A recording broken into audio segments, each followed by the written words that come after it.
Hello everyone and welcome to my channel, the funnest channel on the whole internet. This is Peppy. Peppy Perfume. Hello, hello, and 1,000 times hello, until I annoy you with my hello. That was a funny voice, just to remind everyone that that's what my job is. To be funny and not to, shall we say, debate about defining the points of artificial intelligence and which company is doing it the best and which company is doing it the best and most profitable. I neglected to make a video last week because, I'm immersed in Selvatico 5, so all day long I've been hearing myself, just playing playbacks, trying to get this thing to the perfection, as close as I can to perfection. And now I'm looking at myself, I'm forced to look at myself, and I see how badly I've massacred my face in a recent shaving incident. Such is the life of a madcap artist. Anyone, hello, anyhow. Thank you again to all the contributors to the Selvatico 5 project. And if you want to still see your name in lights, be part of this, be a patron of this, my most anarchic, angry, it's a manifesto. I mean, I'm hearing about. I'm 50 minutes in now. It's a manifesto. But if you'd like to, if you'd like to donate, there is still time. Again, there's a Patreon link below if you'd like to sign up to become a patron at patreon.com/Will Franken, or I will also include the PayPal link. And I think I owe Alex from the Netherlands a round of applause because I think he has donated for a third time running since I made the initial appeal for help. So thank you, Alex from the Netherlands, and to all the new patrons and to all of you who have donated and helped me to. Well, actually, it's bizarre. You really changed. I have 35 minutes. When I made my appeal initially, I had 35 minutes in the can, going in one direction, and the moment the donations started to come in, I just went off on a totally different direction. So now, coming from a different direction, I'm about 53 minutes in. So I know I need to get to the denouement and ending very soon. And I think I see the way that's going to happen. I see the themes I want to hit. I will say generally the album has to do with the betrayal of the preceding generations. The baby boomers kind of kicks everything out. I won't give too much away, but just there's a sequence in which I go from baby boomers to Generation X to the millennials to Gen Z, and then what lies in store for the children and the generations to come. I guess a bit of a dystopia or not. No, there's hope there. There's hope. Again, you don't have to go Schopenhauer. You can go Kierkegaard. You can use your existential dread to say it's all pointless, or use your existential dread to say, now you can build your own system, a la Blake. You can, reach a spiritual apotheosis through negating everything around you. Anyway, so I just wanted to keep you up to date. I didn't do a video last week.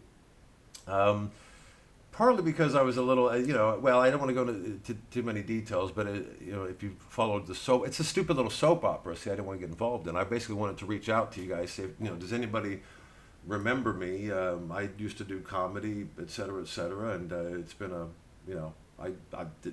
there seems to be a redefinition of what comedy is, what ethics are, what entertainment is, that I just, I feel like a fucking dinosaur. I'm going this, old school way,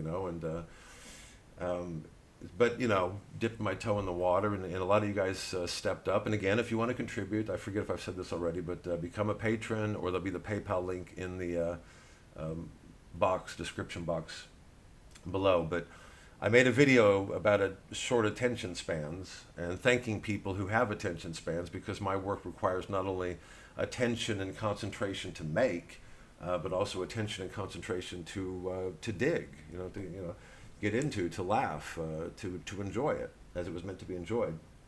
And somebody I hadn't talked to for 20 years pops up and sends me an audio email.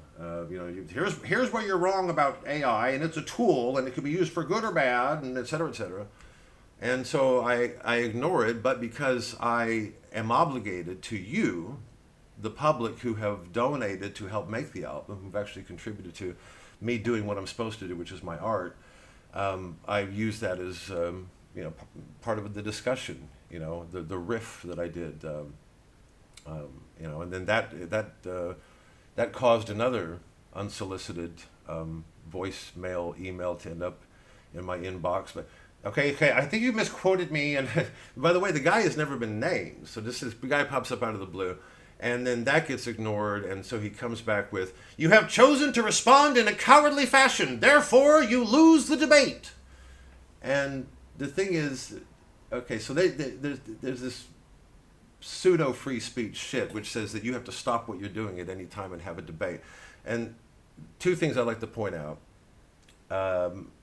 What I do requires a fuckload of concentration. Again, so I think this just reiterates my theme about attention spans. Almost every hour of my day is accounted for. You get up, especially when people have paid for this, when men and women out there are paid to hear this album. I get up in the morning and I work until 1. Then I have lunch for an hour, and then I work until 9:30, and then I stop for dinner every day. And I might spend all day just getting the right sound of a forest, getting the right ambience, or rehearsing a speech over and over and over again until I can deliver it the way I want to deliver it. It requires concentration and attention to make. So the reason I don't engage, that you behaved in a cowardly fashion, is because I have stuff to do. Now, the other reason I didn't engage, or I engaged in a cowardly fashion by ignoring the emails, another reason is because the topic of AI is a non-starter for me. I'm not here to discuss how it can be used for good or bad, what company's doing it right and what's not. The whole fucking thing needs to be fucking jettisoned. It was unnecessary, and it's an insult to anybody who actually has intelligence and enjoys learning about things organically. So it's a non-starter. I'm not here to fucking debate it, just like I wouldn't debate whether or not the Holocaust was a good idea. Full fucking stop. So that's it. So anyway, it got my blood boiling. But I had to just take a week off to go. This is the madness of the fucking internet, But I had to reach out, and I've reached out. And I realized, okay, so I took a week off. I want to let people know that I'm still working on it, because I believe most of you have received a personalized thank you from me, because you're on your PayPal thing, it'll show your email. Although some people, I think they don't use that as a primary email. So I don't know if you're getting them or not, but I think most of you, I think all of you actually have received your personalized thank you from yours truly. And I think I've been signing off a lot of them saying, I'm about 3 weeks away from completion. And I think I sent these off last week, so that's another week by. But it could be another 2 or 3 weeks. I honestly don't. It could be 2 weeks.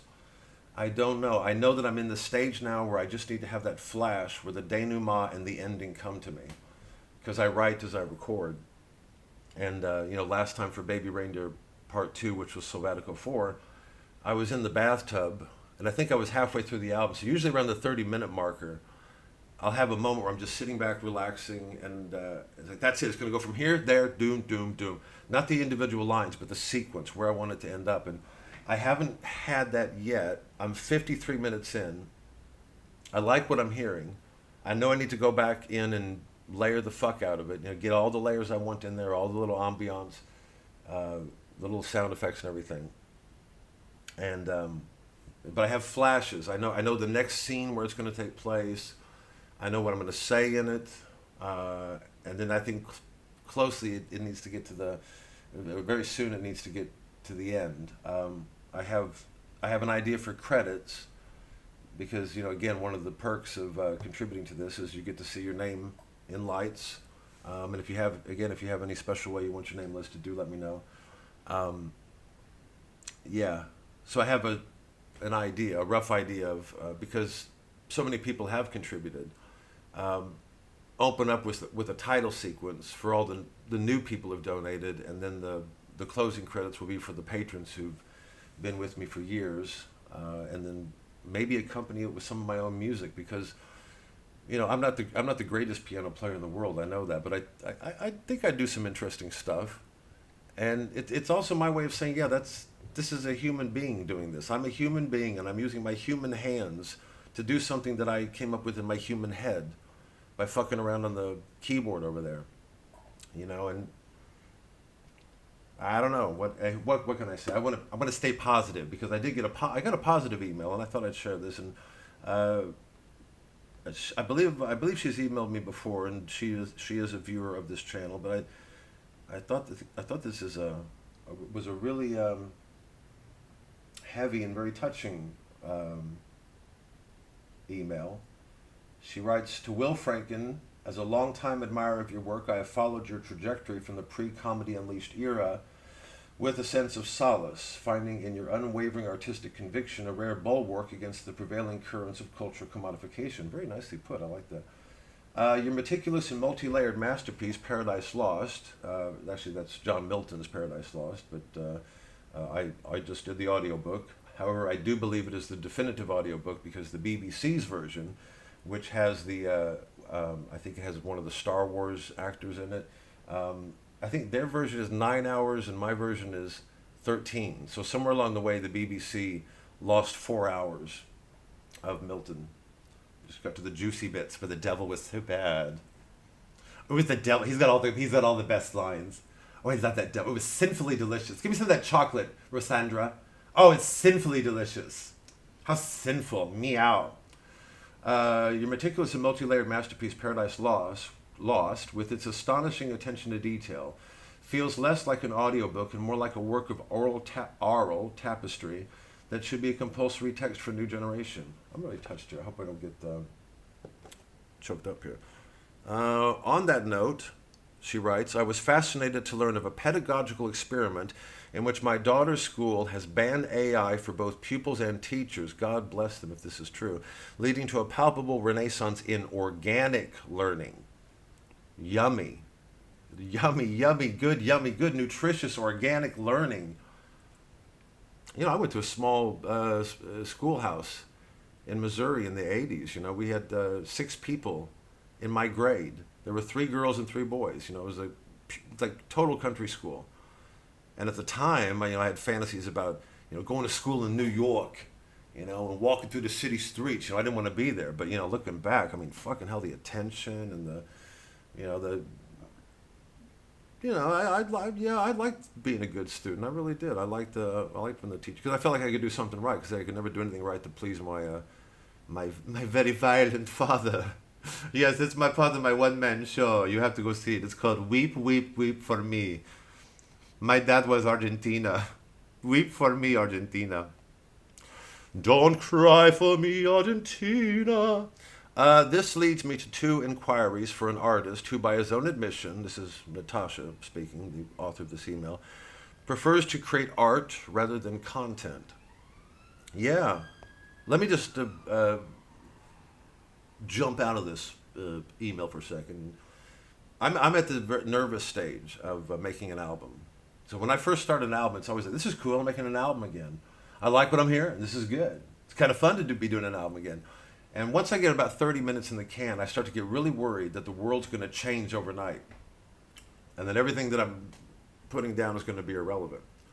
So I just want you to know that I've got 53 minutes in the can. And as things stand in the news cycle right now, Israel and Gaza are still at it. Ukraine and Russia are still at it. Graham Linehan's still going on about trannies. And the Edinburgh Fringe is still boring and immersed in bullshit identity politics on that other side. What else?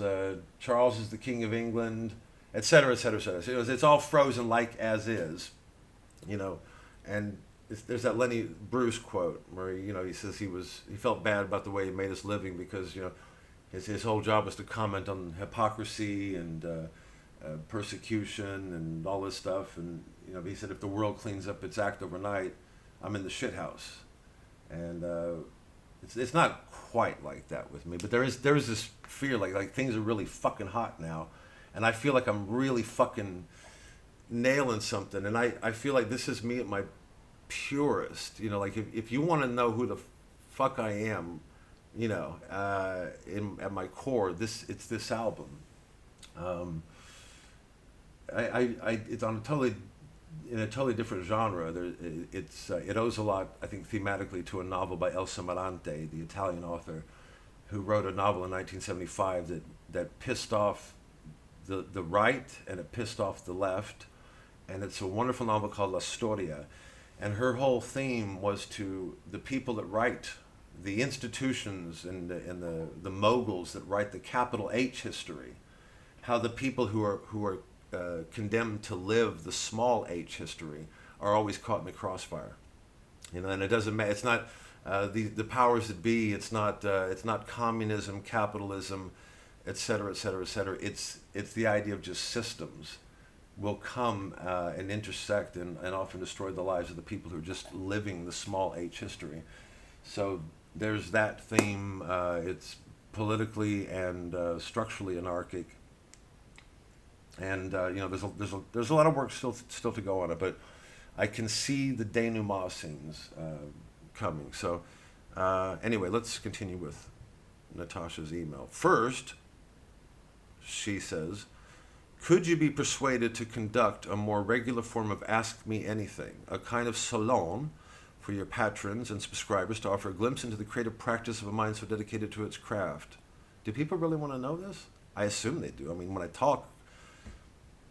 I talk about how I'm making something, I realize it's never to tell people like what your ideas are before you actually do them. I used to run up to people in San Francisco and say, so I'm doing this thing now. We got two guys right there. The first guy saying this, the guy comes in. There's a Chinese man that comes through, and you hear a spaceship behind him, and they'd look at you like you were crazy, and I'd get really, come on, don't you see it?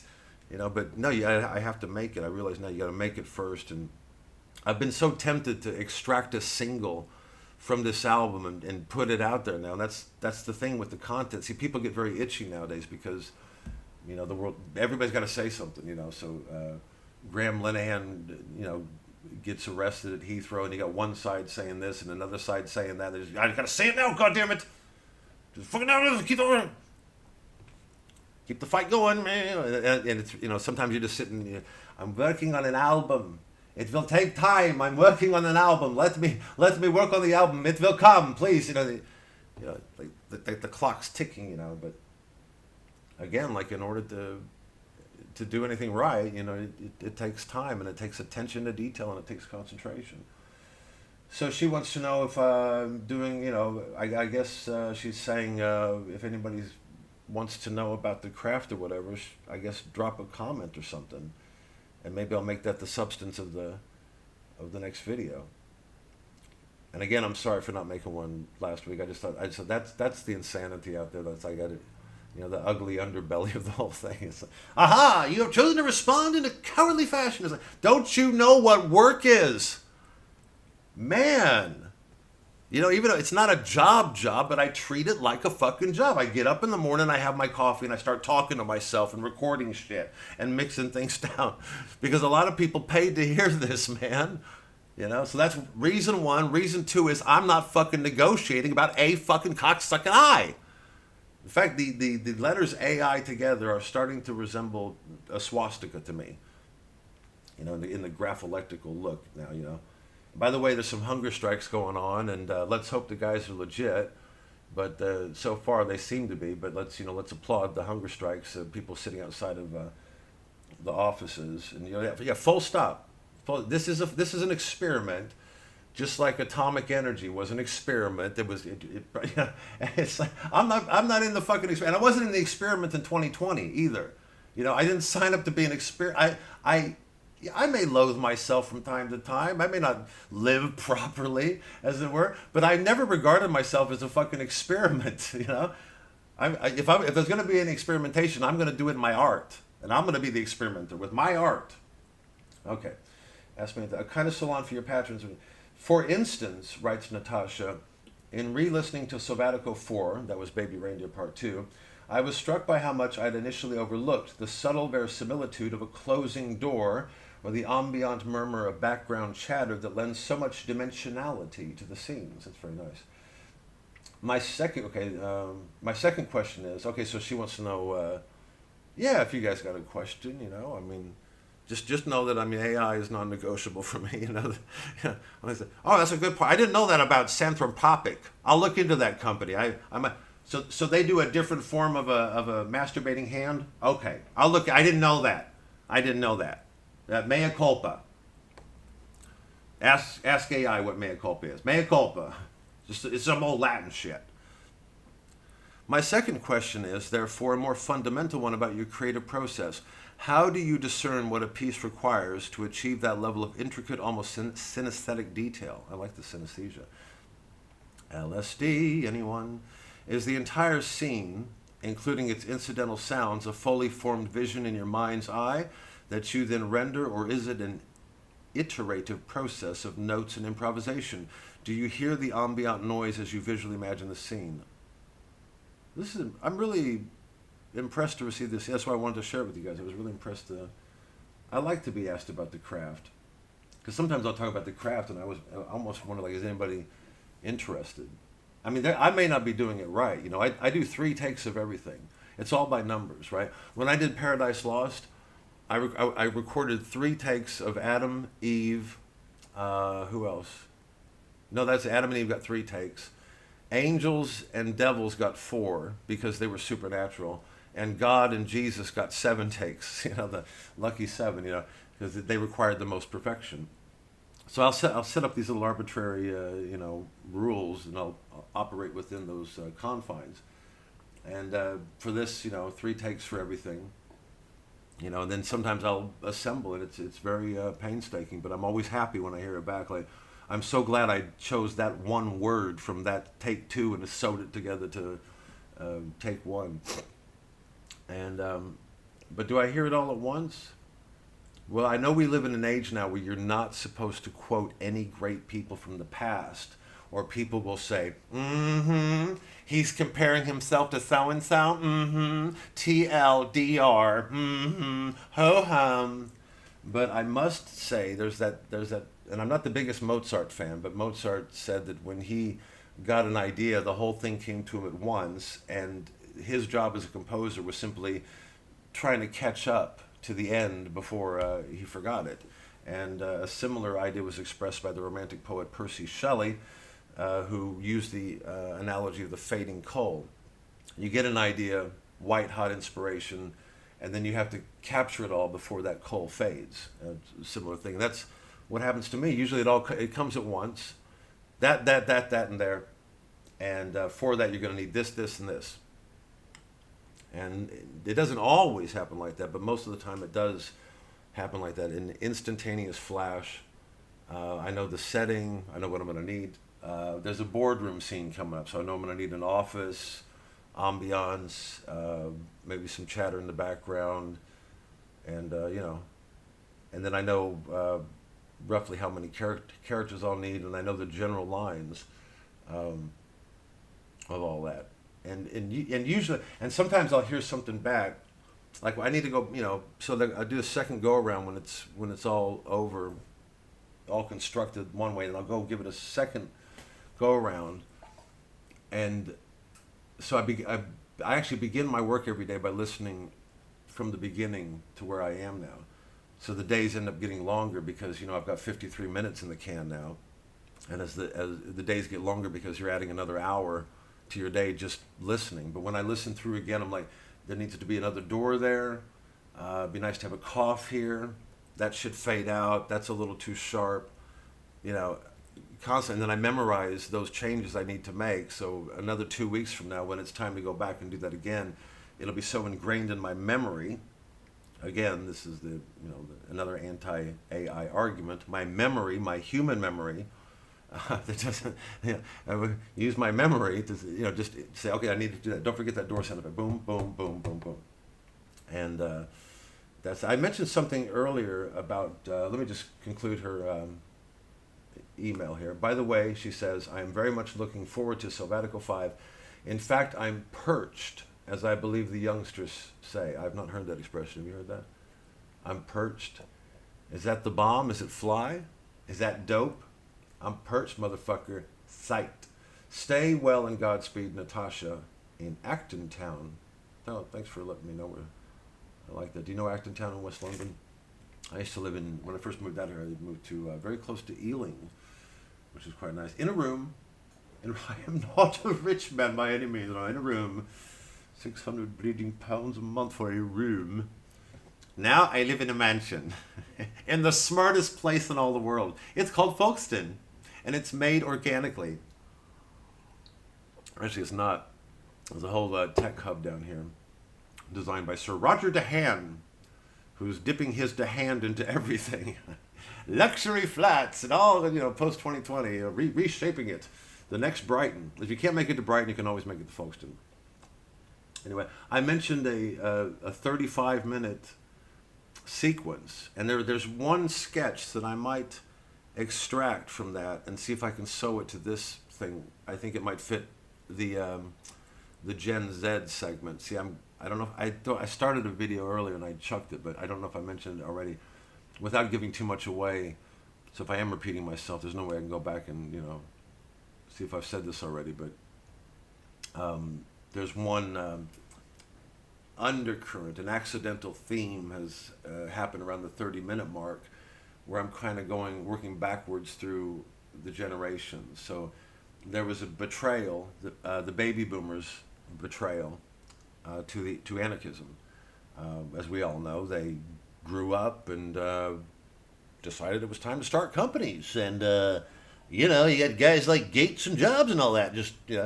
And then the baby boomer generation. Then there's the Generation X, which half of them kind of split in half. And I always see the Generation X as having just split. And there were those of us who couldn't afford or had no interest in iPhones when they came out, and there were those of us who were the yuppies and the preppies that could afford the iPhones, and that side made sure that the other side had no choice through a war of attrition.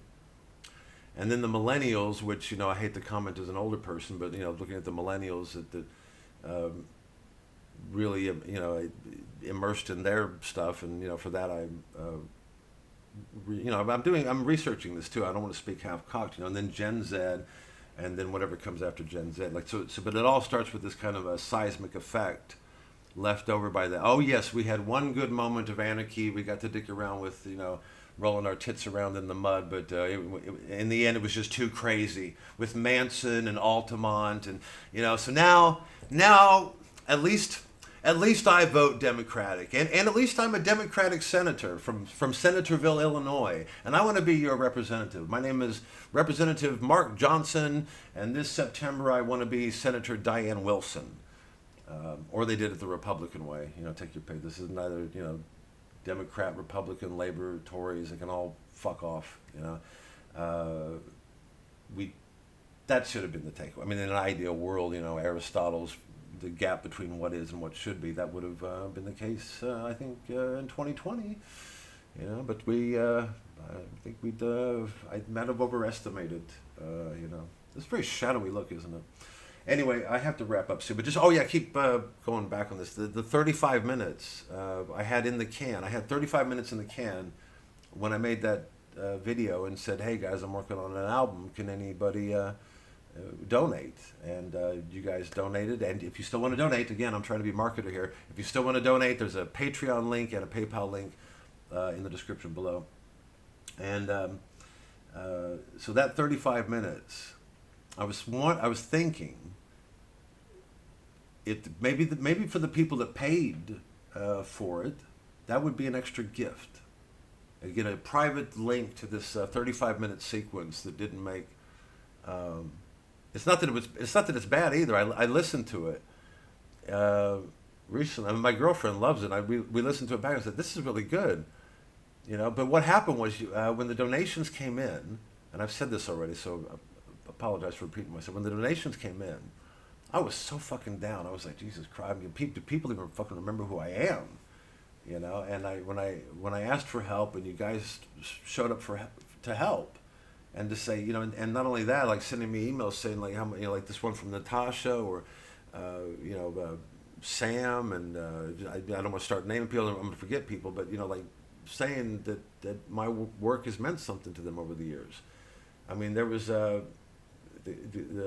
somebody reached out that said they'd been following me since the Things We Did Before reality series, and It meant so much, and I just, a totally different bit flew out that was unconnected to the sequence that I was working on and the direction I was going. It just flew right out of me, and then I started building onto that, and now I'm 53 minutes in, and meanwhile I'm thinking that I might take something. There might be one sketch I'll lift from that 35-minute thing that I've already got.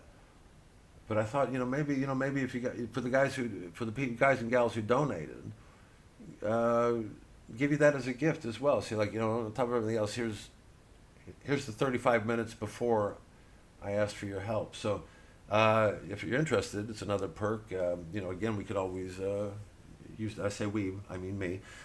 We could always use the help.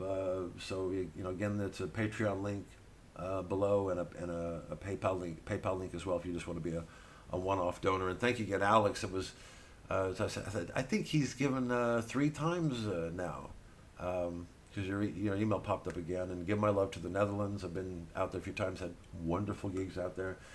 And again, apologize for my. Thank you again to Natasha for that email. I hope you're watching from Acton Town. Well, I hope you're watching from anywhere, but if you are watching in Acton, give my love to Acton Town. Sitting here in Acton Town. Now, I could really shoot myself in the foot and talk longer than I need to, but I'm getting back to, did I answer your question, Natasha? Maybe I'll just say this. What I'm doing now, I've been working on the same 4 to 5 minute sketch or sequence or scene. I'm on the 3rd day of working on this. And there's 2 Americans, 2 posh Brits, a Scot, and a Mexican. How many is that? 2, 4, it's 6 characters. And it's really, it's a thing so when you, Natasha, when you asked, does it all come at once? Do you hear the sound effects and everything? I know immediately what ambiance I need, where the setting is. I know what kind of setting I need. I know the characters. I know the general idea. And then the particular lines, obviously. Some lines come out in the particular, but I know the whole structure almost all at once. And then there's always this little trepidation too, thing I'll know immediately this is going to be a complicated one. In order to pull this off, you need 6 characters in this setting, doing this, and everything's going to be synced up just perfectly in order to get it to work. And the only way to test that out is to do it. And I can imagine it all I can, but then actually doing it, and then I'm finally near the end, and I'm thinking, yep, it's there, it's getting there. But this has been on 3 days. This has been going on, and I really don't want to give anything away. But again, like I say, I am toying around with the idea of releasing a single, which is a very timely thing. But at the same time, I resent that this. It is such you did not answer me, this kind of culture, short attention span, fight, what, and another thing too, when I got on years ago, was 2017, I was having arguments on Facebook. I know what it's like to get into that bullshit. And then once you step away from that, and you've been away from it for years, fighting in the pseudo debate shit, from the fake free speech people, because it is fake free speech, because free speech also includes my right not to fucking engage, So I better stop the album. Can you imagine the Beatles are working on Sgt. Pepper's? Stop working on Sgt. Pepper's and talk to me. I don't care about your album. Talk to me. No, I'm not a fan of the Beatles. I want some respect. Yeah. Oh, look, Will's gone off the rail, comparing himself to the Beatles. All the stuff they try to do to flatline everything. Never have any heroes. Never get above your station. I'm just hoping for. All I'm hoping for is for a funny experience. Something to make people a little bit, what shall we say, ready to keep up the fight. It's very hopeful. I will conclude with this, because I've been thinking, listening back to this, it's funny, some people, one of you left a comment, and you said that I think you said your favorite character was the American right-wing podcast host from Selvatico 3, and I think I left it, I did respond to you, I don't know if you got that or not, but at the time I had lost the hearing in both my ears, and I was really just doing that guy because he was very shouty, and I could slightly hear myself, and it was some sinal thing that I like lost my hearing for about a month and a half, and I was just shouting like, "This is America," and I wasn't sure it was funny or not because to me it was just something like I've got to end the album somehow, and I can't hear anymore, and a lot of people that happens to be one of my girlfriend's favorites too, and. Yeah, so I appreciate that, but when I listen to the albums back, when they get to this stage, I'll get like a general sense of what it's about because I feel like I'm not writing it sometimes. It's coming from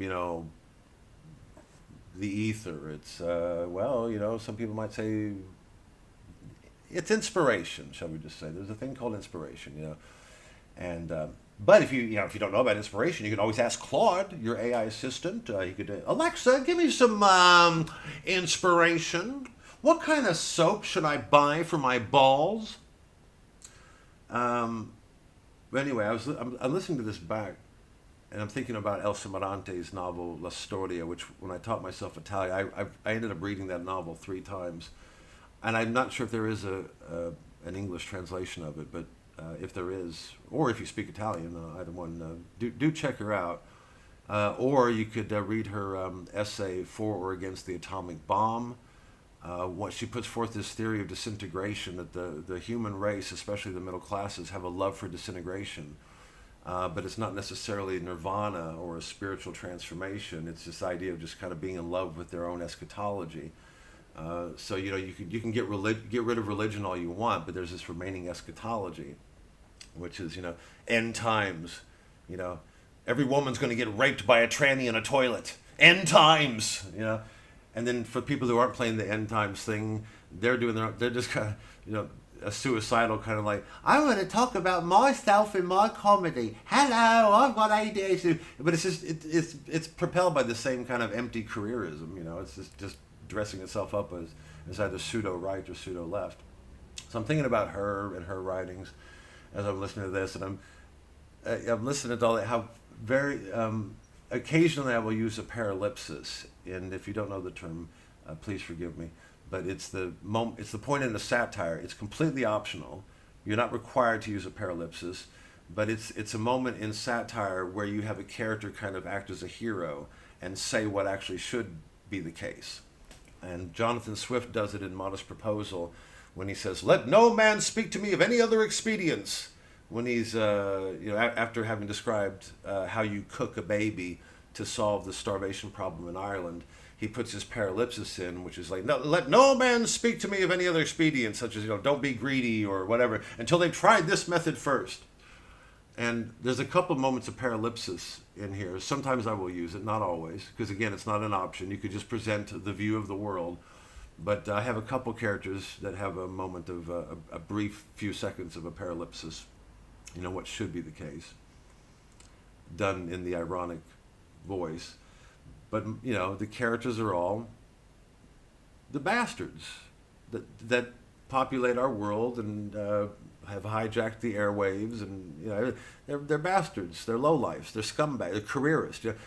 They're funny though, and there was a guy who reviewed one of my shows in Edinburgh years ago, and he said Will Franken is a rare character comedian, one who has absolutely no love for his characters whatsoever, and I've always liked that. He meant it as a compliment, or it was a good review, and that quote, like, I really like this. It's true. Like, yeah, I'm there to say, look at these bastards, smack them down one by one. Give them enough rope, and they'll hang themselves. And another thing I was thinking of when I was listening, last couple of days when I'm listening to it back every morning, I used to sell these little cassette tapes when I got an analog recorder when I was in the early 90s. My friend Danny had one, an analog 4-track recorder, and I thought, shit, I could do like one character that way and leave a gap, and so I saved up some money and bought this little Tascam 4-track, and I would make these cassette tapes, and I would sell them to my teachers and fellow students, when I was at university, and sell them for $5 a pop, and gave them little titles, and hand wrote the track listings on them, and I would and by the way, if anybody's interested, I have some here. I have some of that old stuff. You know, this vintage Franken in his 20s, or no, my late teens actually, and most of the feedback I got was pretty good. I made a series of 12, and most of the feedback was good. And I remember this. One of my classmates, she had bought one of these, and she said, "I heard your cassette last night," and I said, "What'd you think?" And she said, "It made me sad." And I said, "Why? I never heard that before. Why did it make you sad?" She goes, "You have such a bleak view of the world." And I've been thinking about it. That always makes me laugh that I got such a bleak view of the world. You know, because I'm hearing the album back and I'm thinking, you know, thank God I have a bleak view of the world. You know, I had a bleak view of the world in 2020. Okay, so let me get this straight. Boris Johnson is concerned about my health. And Bill Gates wants to make sure I get the right education. So thank God for a bleak worldview. You know. Oh, I didn't know. I thought they really loved me. I don't know. I voted for him. I assumed he loved me. Did you get my vote? It should be in there amongst all the 50 million. You didn't get that? I thought you loved me. I did. You know. Thank God I've got a bleak view of the world. You know, a little healthy cynicism I think is what we need right now, and then after that we got to get over the apathy. You know, that's the fun. What can you do about it? Well, you could do something. I'm doing what I can do about it. I'm doing something creative. Also being pursued by the council. You know, when I stopped paying my council tax 3 years ago, I had money in the bank, and you know, I was living off of the savings, and I stopped paying out of principal because I was like, obviously, if there's the Black Death going on, you wouldn't be building luxury flats next to a fucking care home now, would you? You know, and I'm not kicking into this psychosis. And then, you know, I ran out of money, and then it was a no-brainer. Couldn't pay it anyway. But you know, it's a criminal world out there, and nobody ever says you should pay because they do wonderful things with it. No, they don't. Everybody knows it's a fucking lie, and it's just they're not doing. You know, if you want to overturn society, you got to start somewhere. So I hope the guys doing the hunger strikes are legit. They seem to be so far so good. So God bless them and Godspeed with that. The hunger strikes, and I think it's San Francisco they're in. And with that, I got to get back to work. What am I doing now? Oh, I'm recording one of these characters, so that should be fun. Those are always the easiest ones, the subservient little worms. I love to play subservient little worms. You know, I was Mephisto last summer at the Canterbury Shakespeare Festival, yes. Mephisto, if anyone's interested, I think I'll put a clip online. So I'm getting ready to do one of those are very easy for me. So I'm going to do my subservient little worm. God bless every one of you. Again, it's never too late to contribute, and we could always use the help. There'll be a Patreon link below. And look at that, I did 42 minutes, and I was only going to do 20, 25. Anyway, link below, Patreon link, and a PayPal link if you'd like to be a one-time donor. And in the meantime, thank you to all who have donated and who are yet to donate. God bless each and every one of you. I'm 2-3 weeks away. I'm saying hang tight. It's coming. Rock and roll. Good night.